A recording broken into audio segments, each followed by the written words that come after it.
Two drunk assholes talking about whatever comes to mind. We present Filler with Jack Fike and Rob Harper. Filler is Jack and my insane rambling. In this very special episode of Filler, Jack bares his soul. Please do note that we are extremely drunk during these recordings, so if we do sound like unintelligent fools, just forgive us. But I did learn something terrible about myself this having time off during Christmas. You like watching crime procedurals, not like LA Law. No, you're like watching real, yeah, reenactments of crimes. You know, what do they call it? What do they call that?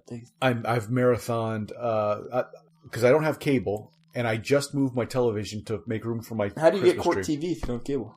I don't have Court TV. What do you have? One of the high definition channels that comes over the air is Justice from Buffalo. Yep. Yeah. And the other one is called Escape. And they both have things on it? And Escape is... they're basically the same channel. They're basically the same channel. They have FBI profiling shows and do you watch them because you're trying to learn how to be the ultimate criminal? No. Why do you watch these shows? What do you get out of it? The most interesting ones are ones where someone gets murdered and flayed alive. And then sometimes they rape a young redhead, and that's good. That's what I want to see. That makes me entertained. Yeah. No, where it's murdered, and it's like, and a lot of them are like this. Who could have possibly done it? It's always the husband. This was a person, and unfortunately, because they're all it's pretty formulaic. Well, they're true, aren't they? Everyone looks at they are, but. Yeah. Much like formulaic as in reality is formulaic, but much like reality TV, it's written in a way, edited in a way. Everyone suspected the husband who didn't have an alibi that night, and then they go and then it turns out to be the husband. No, occasionally it does, but then a lot of times it's like it's the retarded guy down the street. Yeah, sometimes it is. One time it was a nephew, and they're always family members. Well, and that's what I'm learning now. This don't trust your family member. It's almost always a family member. They say, statistically, and that's the thing that you learn stuff too, right? But this one was you learn who not to trust.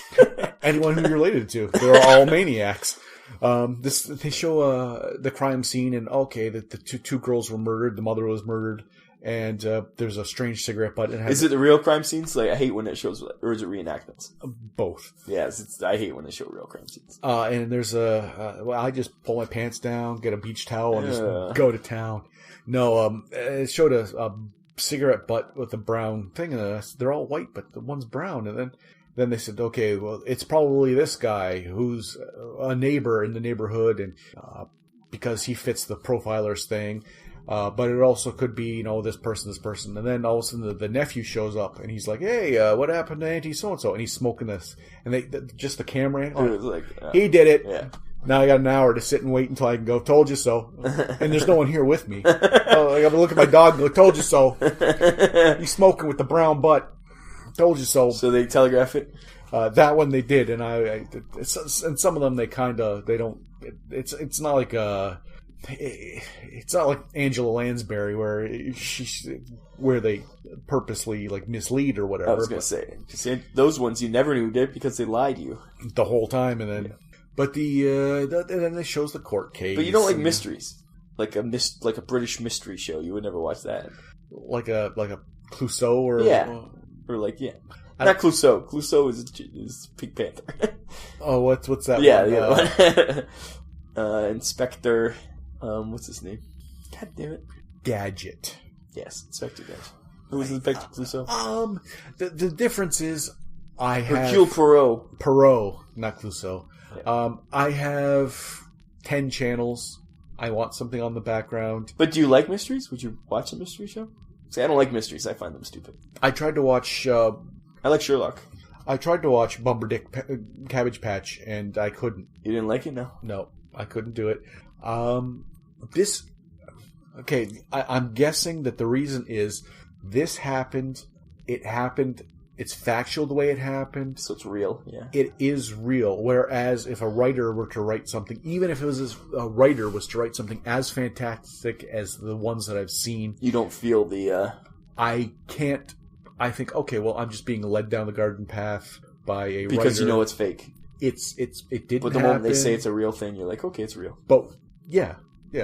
When you're seeing footage, So if it's based on a real story, but movies, it's all fake. Yeah, yeah, like the Amityville Horror is based on true events. it's true. It was. None of those things happened, but Well, it did happen there was because a they house. lied. They said it happened. Some of them are like, okay, based on true events, and any movie that has that in the title, colon based on true events, it usually means that okay, in that location something may have happened. It was reported. Doesn't mean it's true.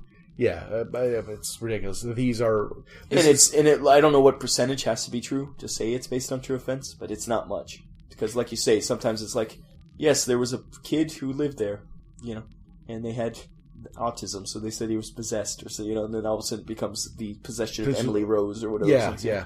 And it turns out, she had a chemical imbalance, and in today's medicine, she would have been on a pill, and she would have been fine. But instead, it's those kind of things where it's like it's hard to say what's. You have to read what's based. Even historical dramas, like it's never true. Like Braveheart, any of those, none of them are like even close to being accurate. No. Braveheart, I don't think at any point said based on. Well, it is true supposed to be events. based on true events. But I think they were pretty upfront that this is an action film, like much like. But he's a true guy, really. The Patriot or something like that, like that. But I think the Patriot wasn't. I don't know if he was a real guy or not, but William Wallace is a real guy. Yeah. So, like, it's this Gladiator. Like, I consider all those movies like the same movie, but Gladiator, I don't think is based on it's based on very loosely on a real guy. But William Wallace, maybe because it's more recent. It is. Yeah. And I don't even think, I think literally, even the way he died and stuff wasn't even how it was in the movie and stuff. I just think movies that have the tag based on real events are different than. Well, usually that's a clue that it is not true. That's what I'm saying. That it's bullshit right then and there. Yeah, it's hard. Whereas I can sit and watch a mystery show where I guess they try and they give you a couple clues, but they're trying to misdirect you. When I'm watching a show and it's unfolding and it actually happened, there's a little more chance that you can actually figure it out. I'm not even trying to figure it out, but I'm not being played with. They say, then we went and talked to this person. This was his accounting. Yeah. Then we went to this. This was 48 hours. At this point, the child's probably dead. Yeah, if they're not found within 48 hours, the chances. And you're like, really? That's a thing? Okay. And then you're following along as it happened, and at no point is it. But I find all those, especially the 48-hour show, whatever it is, it's like every single one. It's like, and then at the 47th hour, someone walked in and ratted on this person. And it's like, woo! Thank God. Yeah, it's like almost everyone. If they catch the guy, it's because someone gave him up. There was no investigation needed. It was just like, okay. That if they had not ignored the entire thing, taken the file folder, slipped it under the wobbly chair leg, so they could just sit properly. Eventually, this guy would come and go, "Hey, that kid that was shot? Yeah, that was my next door neighbor." Yeah. Oh, okay. Thanks, buddy. Canvassing is probably the most important thing of investigation. Nothing else. Like, it's not investigating; it's canvassing, right? But the plus side is that all these shows, since this is just a free network over the air, most of these shows were made in the early '90s and before. There might be some that are after that, but so. You get to see Is Unsolved Mysteries on there? Yes, but not with Robert Stack. Oh, not the originals. It's a guy from. I like the originals. But what this show does is it shows the original ones and then updates them. Oh, that's cool. Which is awesome because they show it and you're like, I wonder what happened. And this guy was found guilty because of DNA evidence 13 years later. Or do they have the supernatural ones? I love those ones. Yeah, and at no point do they, because they follow up those. But at no point at the end they go, yeah, people used to think in the 80s that there were such things as angels. Bullshit. And they go on. He does go, and we'll never know. And he looks at you like, come on, give me a break. This one was filler. Michael Landon did not leave a rose for his daughter sitting at a fountain. You were such a cynic. The ghost of Michael Landon left a rose for his daughter because she wrote a book. Oh, that's touching. So, in that same episode, a kid named Joey died in a car accident at 18, and his father found an ornament on the ground that said Joey, and he said that obviously his son must have put it there, and so that was him reaching out. Yeah. Those I can do without. Heartless. Those I can do without. Heartless. My favorite was Bigfoot one back in the day. That scared me. That scared you? They had great. Unsolved Mysteries great. They had all the UFO ones. And I'm sure that they're still there, but this guy goes. He played mobsters in shows. I forget who it is, but he was in Goodfellas. Possibly, yeah. Dennis Farina or something like that. Or I think he's dead too now. Well, what? I think so. Oh, so even the updated ones are like old. Yes. Even the recent update shows are with a guy who's now a corpse. Nice. But yeah, because I was watching one. It was about John Gotti was one of the people in it. It was about the guy who was pretending to be crazy, who shuffled around in his bathrobe. The mobster who was actually a crime boss, and it was interesting. I was learning a lot. And they go, okay. At the time, Gotti was not in jail. At the time, Gotti was still. At one point, the FBI if they learn that someone's going to be killed, no matter who it is, they have to prevent it. And John Gotti was a crime boss, and they knew he was a terrible person, but they found out he was going to get hit. So they sent him a message that said, "Don't go here. You're going to get so they had killed." To save him. So then he changed he changed his routine. The hit didn't go off. And then they said, "Okay, well, we did our job." Then they heard that they were going to get a bomb and blow him up at another time. They're like, "Oh, Jesus Christ!" So they ended up having to protect John Gotti. Well, thankfully, John Gotti being a dipshit. Now knowing that there was wiretaps and there was all stuff, somehow they knew about this. Didn't think, you know what, they're probably on to me. He got into some shenanigans and they got to arrest him. So like, that's good. Well, that's the point of people. The criminals who are in jail are the dumb ones. Even the smart ones.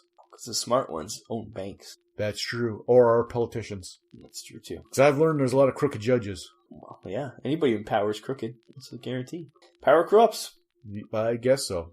I love how that pharmaceutical guy just got arrested. The one who was like ripping people off. AIDS medicine at 5,000%. And he only got in trouble once he screwed over the rich people.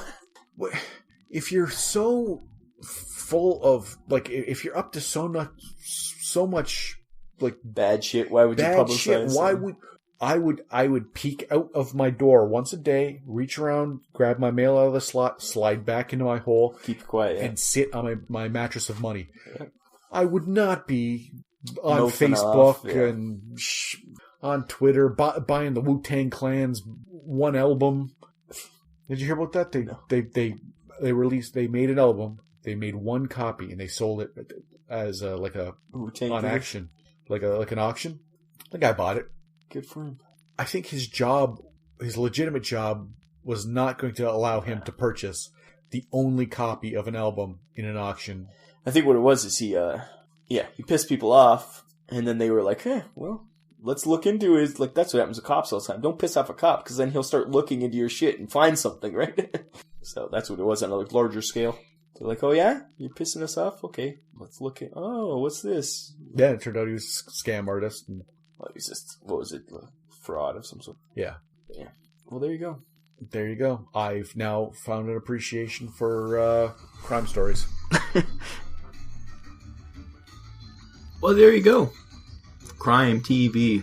Who would have guessed? We still love you, Jack. But we're sorry.